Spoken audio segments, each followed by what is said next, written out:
Hey guys, welcome back to Music Talk with John. Today is a contest entry. I just like to do these. It kind of breaks things up a little bit and makes me think a little differently.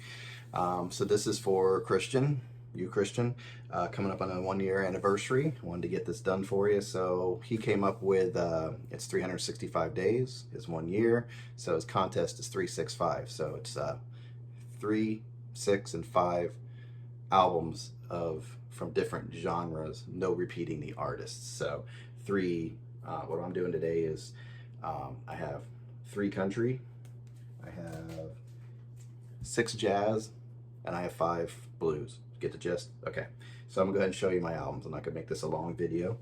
Just want to get the entry in and give Christian my support.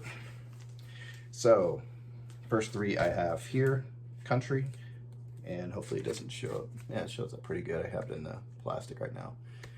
Johnny Cash, At Folsom Prison. Just got this last year. Really like the, and you can tell it's not a, original, obviously. Really like this album. The energy is great. The songs are awesome. I put this thing on, couldn't believe how well it sounded, so loved it. So I'm really glad I picked this up finally. It's an album you always hear of, it never had, and finally I have it. So happy to add it. This one, I guess I call him borderline country. The only thing really country about him is that deep twang that he has. But hey, if he's country, he's country. It's Sturgill Simpson, and this goes from, it has a country feel throughout it, but you have R&B sound in there, blues sound in there, just dramatic music. It's really good. This picture really captures the album. It's not your typical country album.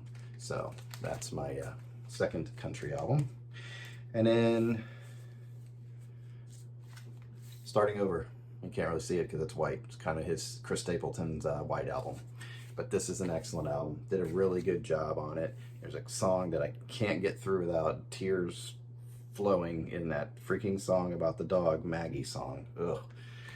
Great music. Love this whole album. Just great sound. The only complaint I have is they use the old expression of cuts like a knife in there. I'm like, dude, you're a better songwriter than that. So, but he gets a pass because he's Chris Stapleton. He kicks ass. So, all right, so those are my 3 country, and I'm going to show you my 6 jazz. This one came out last year, Melissa Eldana, and it's 12 stars. She is a newer artist, obviously, but I would say she has an old feel to her. You could put her on, and it's just like you're listening to some good hard bop style jazz from like the 60s. So I really like her album, what she did. Then I love Art Blakey, so I had to throw an Art Blakey in there. This is Moanin', one of his best albums. And just love that look of the back of the jazz albums. Yeah, nothing really to say about it, but yeah, if you're looking to get into jazz and you want a starter album, I would say this one's a good starter. I'm still new to jazz, although I'm kind of rounding my first year in jazz, but still have a lot to learn. Nothing like the jazz bums, believe me. This one's a staple. Obviously, everybody says this is a Dave Brubeck Take 5. No. Yeah, Time Out. Why do I call it Take 5? Because it has the song Take 5.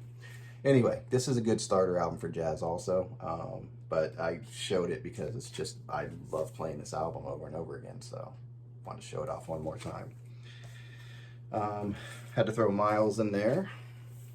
In a Silent Way, this is my favorite Miles album over Kinda Blue. I just like the laid back feel of it, and it's just got a nice sound to it. I think I followed it a little bit better than Kinda Blue, so this is a good starter album too for jazz, in my opinion.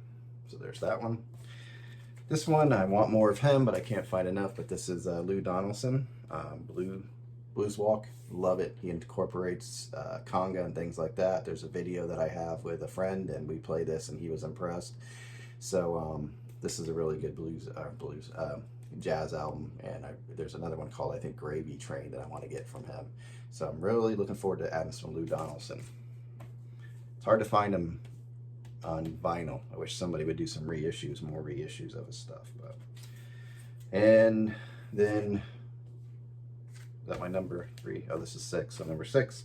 This one a friend of mine turned me on to recently. It is The Blues and the Abstract Truth by Oliver Nelson. I got a good copy of it on 180-gram vinyl. This has oh, the stereo and the mono versions of the album. I think it has 2 different color variants of the vinyl, but this is a really good one too. It's really accessible, I guess you could say, jazz album. So check this one out. All right, so that was 6, right? 3 country, 1, 2, 3, 4, 5. Yeah, it's 6. Okay, hopefully I counted that right. You guys will know. And 5. 1, 2, 3, 4, 5. Okay, I did it correctly. All right, this is one that's just been with me forever, so I had to show it. Eric, the Blues Breakers, with John Mayall and Eric Clapton. Just love this whole freaking album. Still do. It has yeah, John Mayall, Eric Clapton, and John McVie. That's who I was going to think of. Huey Flint. I couldn't remember John's name for a second, McVie, but he's the guy that is responsible for all the Penguin artwork on all the Fleetwood Mac stuff later on. He's a big Penguin fan. But anyway, this album just is killer, beginning to end. Great, fun blues album. So I suggest that definitely. This one I got about 2 years ago. I walked into a small little record store somewhere and they were playing this. I'm like, what is that? You know? And they're like, it's Willie Dixon. You got to check it out. So eventually this came up for, it was available at a local record store, a different store, but I just had this on my radar, and then when it came out, and it was re-released too, yeah, music on vinyl, sounds excellent. Willie Dixon also, there's a Muddy Waters that I did a video on, the folk singer, and Willie Dixon actually plays bass on that. I can't remember if he plays, shoot, I know he's a bass player, but he plays guitar also, so yeah, I can't remember all the details, but just another blues album I could put on and just enjoy all the way. Really good. Then this one I've shown before, but I just wanted to show it again. It's Buddy Guy and Junior Wells. It's acoustic, just like I said, it's alone and acoustic. They were both on tour somewhere, met up, got to the studio, and just started playing acoustic. Junior Wells on the harmonica, and Buddy Guy on the acoustic guitar. He's more laid back, so his guitar works a little more controlled and not kind of crazy. In my opinion, he kind of gets out there. But just an excellent album to put on and enjoy just good blues music. Then, of course, I have to show, yeah, the man, Robert Johnson. I'm glad to get a hold of this. This is the complete collection. It's 2 albums, so it has, I don't know, it's supposed to be everything on here. A friend of mine said there might be mixing a couple, but this has got the heart of Robert Johnson, basically. So, Robert Johnson, if you haven't heard of him, go check him out. You might like him. And then, you know, I had to throw some love at this lady. Just love her music. I like her singing. I like her sass. Like everything about her. And that's Big Mama Thornton. And she's, yep, right there, Sassy Mama. And you can just see she is. And I have another one that they released on Record Store Day of hers, and I like that one a lot, and it really shows her sass and talking to the audience and things like that.